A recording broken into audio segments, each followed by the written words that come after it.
I am a massive Spider-Man fan. I have been for pretty much as long as I can remember. I've got a giant Spider-Man tattoo on my leg. I'm a 90s kid.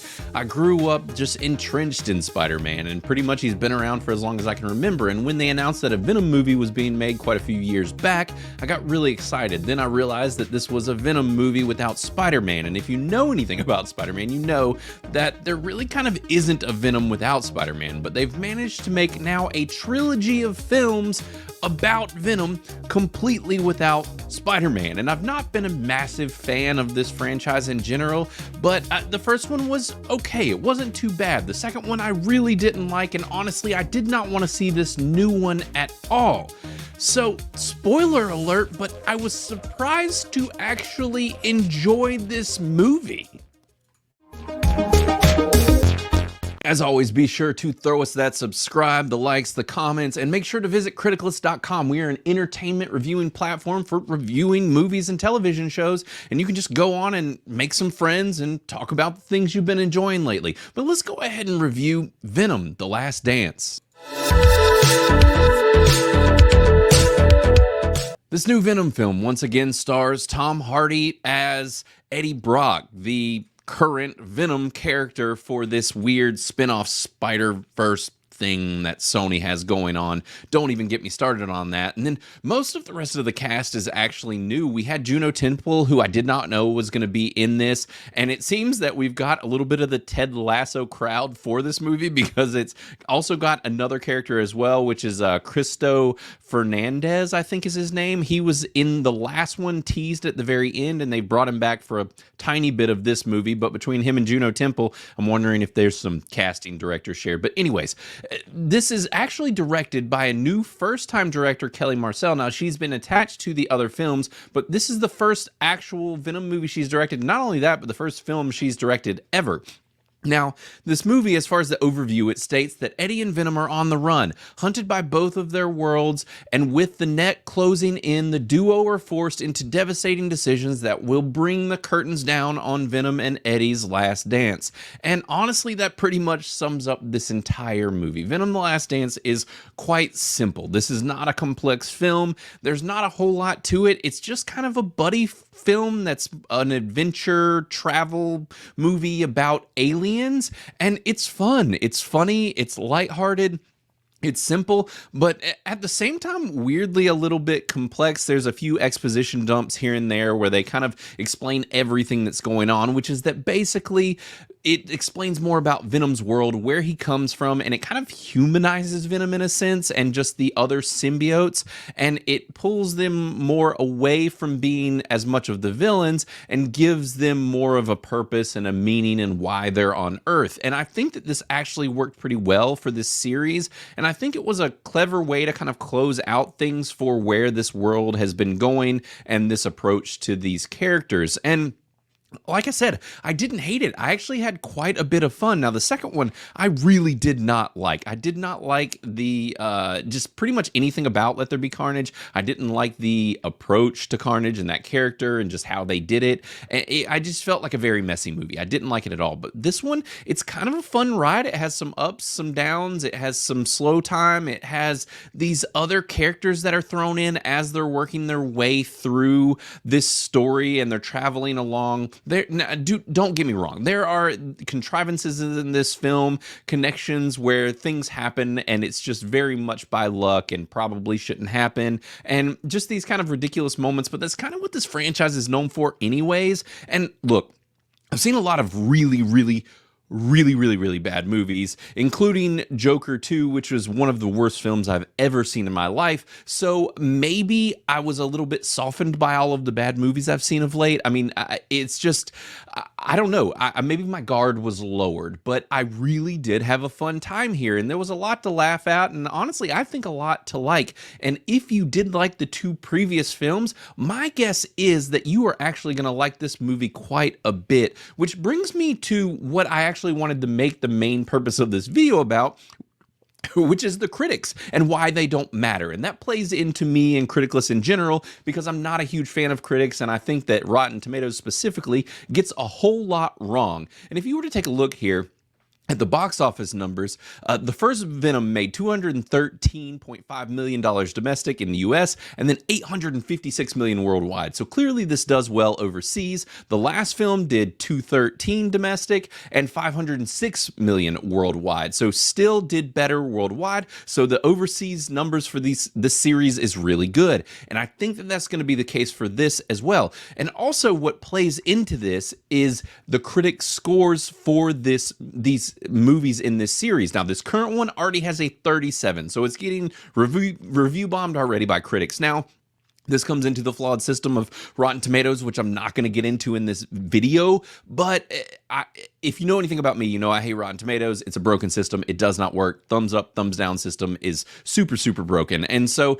a 37% is not surprising for this and even some of the others, honestly. But if you look at the first film, this is a huge gap here, a 30% by critics and 80% by audience. And then for Let There Be Carnage, it's a 57 and an 84, not the gap of the first film, but still quite a big, disparage between the two. And honestly, it's kind of surprising to me because I would think that the critics would have liked this first film more than the second. And so clearly, they're coming after this one as well. I do not think the second film is the strongest in the franchise. I actually saw some pretty big-name critics saying that. They're out of their minds. I actually think that this might be the strongest film. It, at least for me, is the most fun in the series. And they do really lean into the fun. You get to see all different kinds of Venoms in this movie. And I don't even mean just like other types of symbiotes. I literally mean Venom becoming other things. If you've seen the trailer at all, then you know about Venom Horse, and there's more than just that. And they really play around with that and just have fun.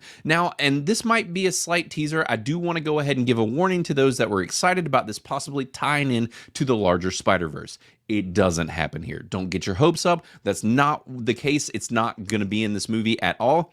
Actually, the movie kicks off by literally pretty much just telling you this is not connected to the MCU. And they teased it in the last film and then literally just walk it right back in the beginning of this one, which honestly I'm okay with. And it let them just go in the same route they've been going and just have their own fun and not be tethered down by the MCU. And I'm wondering if maybe in the future they're wanting to use Tom Hardy, but kind of take him out of this universe again. I don't know. Who knows what Marvel's going to do at this point or what their plans are, but I'm not mad about it and not mad about how they handled this. But just know this is not connected to the MCU or even any other Spider-Verse thing. And that was another thing that got people excited about this movie was they had teased that Reyes Ifans, I think that's how you say his name, is going to be in this. If you know anything about the Tobey Maguire Spider-Man movies, he played the Lizard, and so people thought the Lizard would coming back.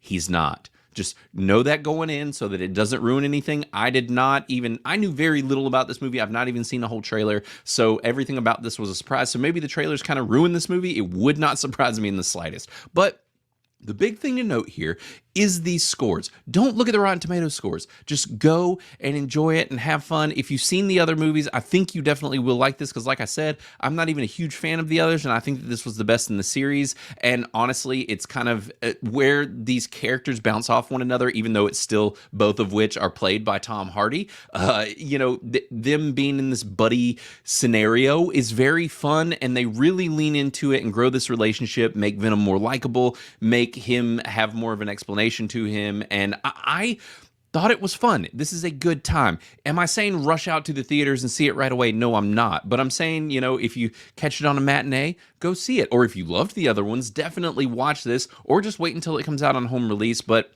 I have a feeling that they're going to be your more critical type people being really hard on this, and I don't really think it's that deserved. I had a good time at the theaters. I had fun. Honestly, I was expecting to vomit my brains out because I went to see 3D. I haven't seen 3D in ages, and I didn't even really notice that I was watching a 3D movie, so I don't know what that exactly means. Probably that it wasn't filmed for 3D, but, whatever. I thought everybody did a totally fine job. Juno Temple did pretty well, and everybody in it, really, everybody did a pretty solid job. Now, the other thing is they're teasing that a legacy character from the comics, Null, who's like this big villain, is in this movie. That is very much a tease, and it stays that way for the whole movie, so don't overly get your hopes up that this is the big villain of this either. It was a weird approach. I'm not entirely sure why they did it, but they did. But either way, the movie still works without him being the real big bad of the movie. We get these strange wood chipper-esque aliens that are indestructible, and they're pretty fun to watch. And then it's just these characters kind of romping through the southwest part of the United States, through, the Area 51 type landscape, because this very much leans into the alien aesthetic and the setting surrounding the whole Venom world, and I thought that it was cool to kind of tie things into Area 51. So, do I recommend this movie? Yeah, I do. I actually think it's pretty solid. Now, on a Criticless scale, this isn't like the best movie ever, but I might give it the lowest of rads. I might give this like a 62 or something, because I think that the other films for me are probably lower than that. A second one, definitely, it's somewhere down in like the bogus at best, but I didn't hate this. It was a good time. Maybe watch it on home release or something if you're not wanting to rush out and see it in the theaters. But I think also this could, honestly, even though there are some gorier bits, kind of like the others, you can ride the line as far as the audience and the people that want to go see this. But my son would think it was hilarious, and daughter as well. They would think that this is fun, and so I think that this is just as approachable as the others, even though it does kind of ride that PG-13 rating a good bit. So, approach it at your own choice as far as if you've got some younger family members that want to see it. But it's not too terribly gory, but there is some blood splatter in a part or two, and the typical Venom head biting off stuff. So, yeah. Let me know your thoughts down below in the comments, and let me, hear everything that you think about this franchise, because I'm really curious where it lands with everybody. We have had some Criticless people review it already, and they've been a bit harsh on it. We have two boguses. I do not think that it deserves nearly as low of a score, but both of these guys are known for being extremely critical, and Banjo Sandwich gave Joker 2 a 50% and this a 29, so he cannot be trusted. And Master Roo, he's pretty hard on these superhero movies in general, but I'm interested to see as more reviews come through what everybody thinks. I think that there might be a lot of decents and things of that nature, but honestly, it's one of those things too where this is a little bit of a participation trophy review for me, because we've gotten 3 of these from Tom Hardy. He's putting his heart and soul into it. He looks like he's having a lot of fun, and that's the thing. I had fun. Was there a lot of points where I was like, that doesn't really make a lot of sense. Why did that happen? How'd they get there? What? But who cares? It was just a fun time out, and maybe I've seen way too many bad movies lately, so my rating of these movies in general has gotten a little bit softer. I would not be surprised. I'm just tired of watching really bad movies, and this wasn't really bad. It was a fun time out. So yeah, we'll be back next week for the news, and I will be reviewing something next week. I don't know what. The release calendar has been really wacky lately, and there's not been a lot of huge things coming out, but I'm just excited to hear everybody's thoughts and see your reviews kind of churn out through Criticless. So drop yours now if you've already seen this movie, and let's get that score to at least 10 voters so that we can get an official score dropped. And make sure to check out my critics hated, audience loved list on Criticless. The first Venom is in that, and honestly, they should probably all be at this point, because I am expecting that the critic versus audience score for this movie as well is going to be a pretty big gap. So anyways, until next time, guys, everybody take it easy, and we'll see you later.